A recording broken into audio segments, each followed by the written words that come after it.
जय Shivray sir. हा, जय शिवराय. बोला. Sir, बरेचसे शेतकरी मित्र कमेंट करत होते की कर्जमाफी होणार की नाही होणार. आता बरेचसे दिवस झाले आपण कर्जमाफीवरती कोणताही व्हिडिओ आपल्या चॅनलच्या माध्यमातून शेतकऱ्यापर्यंत पोहोचवला नाही. हा हा हा तर बरेचसे शेतकरी म्हणत होते, दादा कर्जमाफी होणार की नाही होणार, तर कधी होणार, किती लाखापर्यंत होणार, त्यामध्ये अटी काय लागणार. तर त्या संदर्भात सर शेतकऱ्यांना एक तुम्ही अपडेट देऊ शकता का? तर कर्जमाफी संदर्भातलं एक नवीन बँकांच्या माध्यमातून अपडेट देण्यात आलेलं आहे हां. आणि ते अपडेट आपण आपल्या या रेकॉर्डिंगच्या माध्यमातून बघण्याचा प्रयत्न करूयात. याचबरोबर आपण जर पाहिलं तर पुढच्या महिन्यामध्ये म्हणजे मार्च महिन्यामध्ये राज्याचं अर्थसंकल्पीय अधिवेशन आहे. हां, या हां. अर्थसंकल्पीय अधिवेशनामध्ये कर्जमाफीसाठी काही तरतूद होते का? तरतूद जर झाली तर कोणकोणते शेतकरी कर्जमाफीसाठी पात्र होऊ शकतात? शेतकऱ्यांना कर्जमाफीसाठी पात्र होण्यासाठी महत्त्वाचं एक काम करायचे, ते काम कोणतं करायचं आहे हे सुद्धा आपण आपल्या या रेकॉर्डिंगच्या माध्यमातून हां. घेण्याचा प्रयत्न करूया. तर सर्व शेतकरी बांधवांना एक महत्त्वाची विनंती करतो, चॅनलवर जर नवीन असाल तर चॅनलला नक्की सबस्क्राईब करा. याबरोबरच आपले युट्यूब चॅनल कृषी कल्याण चॅनलवर जाऊन सुद्धा शेतकऱ्यांनी या चॅनलला सबस्क्राईब करावे. चला तर आता आपल्या महत्त्वाच्या माहितीकडे वळूयात. तर शेतकरी बांधवांना मी सांगू शकतो की 3 मार्च 2025 ते 21 मार्च 2025 दरम्यान राज्याचं अर्थसंकल्पीय अधिवेशन आहे आणि 10 मार्च 2025 रोजी राज्याचे उपमुख्यमंत्री आणि राज्याचे अर्थमंत्री अजित पवार साहेबांच्या माध्यमातून पुढच्या एका वर्षाचा आपल्या महाराष्ट्र राज्याचा अर्थसंकल्प सादर होणार आहे आणि शेतकऱ्यांना एकच प्रतीक्षा लागलेली आहे की या अर्थसंकल्पामध्ये कर्जमाफीची तरतूद सरकार करणार का? माझं कर्ज माफ होणार का? हा शेतकऱ्यांचा पहिला प्रश्न आहे. जर सरकारने 3 लाखांपर्यंत सरसकट कर्जमाफी केली तर कोणते शेतकरी पात्र होऊ शकतात हे सर्वप्रथम आपण माहिती घेण्याचा प्रयत्न करूया. तर शेतकऱ्यांना फक्त एक काम करायचं आहे, जर सरकारने कर्जमाफीची घोषणा केली तर त्या शेतकऱ्यांना जरी बँकेच्या माध्यमातून सध्या आता म्हणतोय बरं का, जरी बँकेच्या माध्यमातून किती जरी तगादा लावला, तुमचं कर्ज भरा, तुमचं कर्ज थकीत पडलेलं आहे, तुमचं कर्ज रिन्यू करा, परंतु पुढे जर सरकारने कर्जमाफी केली आणि शेतकऱ्यांनी आता जर ते कर्ज रिन्यू केलेलं असेल तर त्या शेतकऱ्यांना कर्जमाफीचा लाभ भेटणार नाही, कारण की ते रेग्युलरमध्ये येथील शेतकरी आणि त्यांना कर्जमाफीचा पण लाभ भेटणार नाही आणि प्रोत्साहनपर अनुदानाचा पण लाभ भेटणार आहे. त्यामुळे दोन्ही याच्यापासून शेतकरी अपात्र होऊ शकतात. त्यामुळे शेतकऱ्यांना एक काम करायचं आहे, कर्जमाफी तर होणारच, आपण ती सगळे शेतकरी पुत्र शेतकरी नेते मिळून ती कर्जमाफी मिळून घेऊच, परंतु शेतकऱ्यांना फक्त एक काम करायचं आहे, त्यांना कर्ज भरायचं नाहीये, कर्ज रिन्यू करायचं नाहीये. कर्ज जर रिन्यू केलं तर कर्जमाफीसाठी पात्र होणार नाहीत, हे मात्र शेतकऱ्यांनी लक्षात ठेवावं. त्यामुळे आपण जर पाहायला गेलं तर आता सध्या एक बँकांच्या माध्यमातून नवीन माहिती देण्यात आलेली आहे. राज्यातल्या 34 जिल्ह्यातील ज्या काही जिल्हा बँका आहेत, राज्यातील 34 जिल्ह्यामध्ये मोठ्या प्रमाणामध्ये जिल्हा बँक आहेत आणि त्या जिल्हा बँकांच्या माध्यमातून शेतकऱ्यांच्या सातबारावरती क्रॉप लोन शेतीवरती कर्ज दिलेला आहे आणि हा कर्जाचा आकडा एकंदरीत 28,606 कोटी रुपयापर्यंत पोहोचलेला आहे.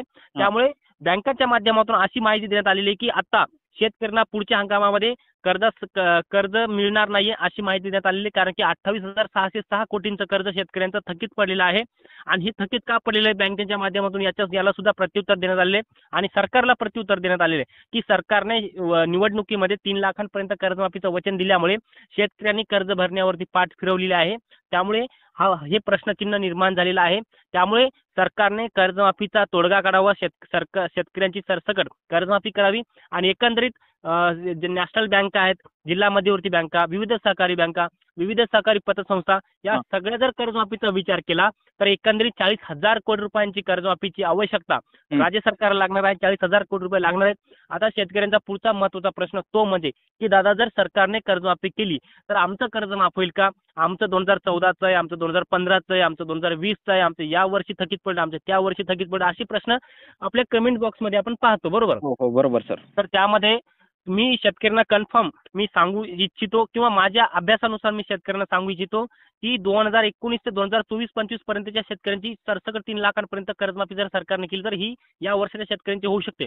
तर का होऊ शकते ते सांगतो. 2014 ते 2019 या कालखंडामध्ये तुम्हाला माहिती आहे 2 कर्जमाफी योजना राबवण्यात आल्या होत्या, ज्यामध्ये देवेंद्र फडणवीस साहेबांनी 2017 रोजी छत्रपती शिवाजी महाराज कर्जमाफी योजनेची घोषणा केली आणि या योजनेअंतर्गत 34,000 कोटी रुपयांची कर्जमाफी केली. परंतु 34,000 कोटी रुपयांची कर्जमाफी केली, त्याच्यामध्ये अजूनही 6.5 लाख शेतकऱ्यांचे 6,500 कोटी रुपये कर्जमाफीचे सरकारकडे थकीत आहेत.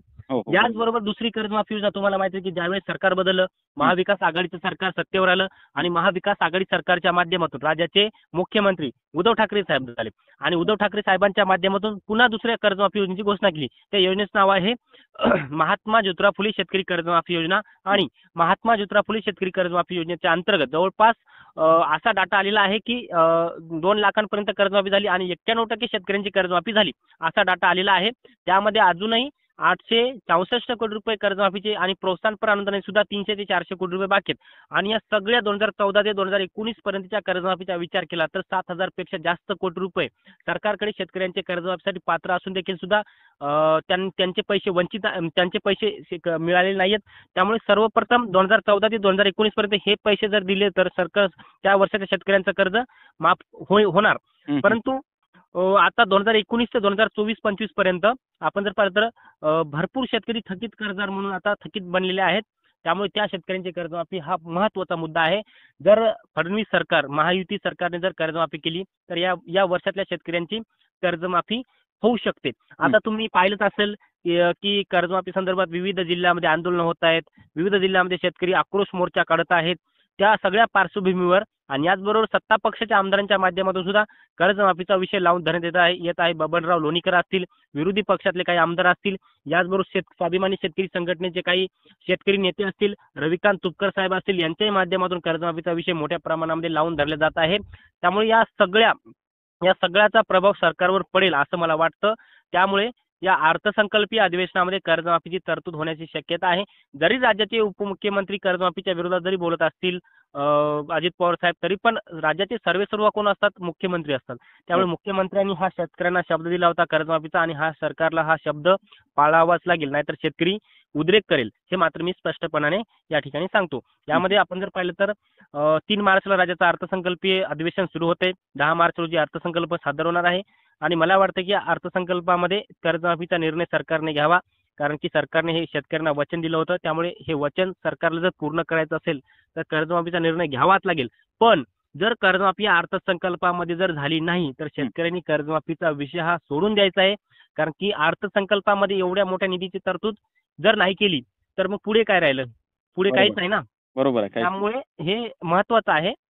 त्यामुळे शेतकऱ्यांना सुद्धा मोठ्या प्रमाणामध्ये या अर्थसंकल्पाच्या अगोदर विविध जिल्ह्यामध्ये कर्जमाफीचा विषय लावून धरावा लागेल. सरकारला लक्षात आणून द्यावं लागेल. तुम्ही बोलला होतात कर्जमाफीचं, त्यामुळे काय झालं का आमच्या कर्जमाफीचं, हे विषय लावून धरायचा आहे आपल्याला. आणि आता मूळ मुद्दा म्हणजे जे काही कर्जमाफीचा विषय आहे, हे सगळं सुरुवातीला मी तुम्हाला स्पष्ट सांगण्याचा प्रयत्न केलेलाच आहे. तर अजून काही थोडेफार प्रश्न असतील तर विचारा. आणि सर, तुम्ही तुमच्या माध्यमातून शेतकऱ्यांना काय सांगणार आहात? मी माझ्या माध्यमातून शेतकऱ्यांना एकच सांगेल की जिथं जिथं शेतकऱ्यांची कर्जमाफीसाठी आंदोलनं होतील त्या आंदोलनामध्ये शेतकऱ्यांनी सहभागी व्हावं. कर्जमाफीचा मुद्दा शेतकऱ्यांनी लावून धरावा आणि जोपर्यंत या अर्थसंकल्पीय अधिवेशन होत नाही तोपर्यंत शेतकऱ्यांनी आपलं कर्ज भरू नये.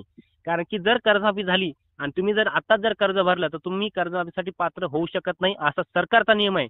मी स्वतः सांगत नाहीये, सरकारचाच हा नियम आहे. कारण की याच्या अगोदर ज्या काही कर्जमाफीच्या योजना राबवण्यात आल्या त्याच्यामध्ये सुद्धा काही शेतकरी पात्र असून देखील सुद्धा काही अटी शर्तीमुळे शेतकऱ्यांना अपात्र केलं.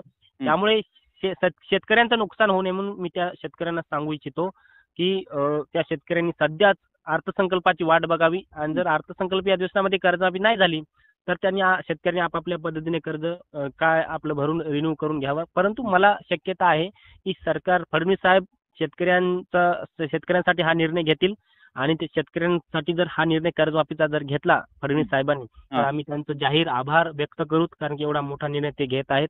त्यामुळे त्यांनी सुद्धा हा शेतकऱ्यांचा जो काही विषय आहे कर्जमाफीचा तो मार्गी लावा हीच विनंती. ओके. धन्यवाद सर, तुम्ही शेतकऱ्यांना एक महत्त्वपूर्ण माहिती दिल्याबद्दल. ओके, धन्यवाद. हो.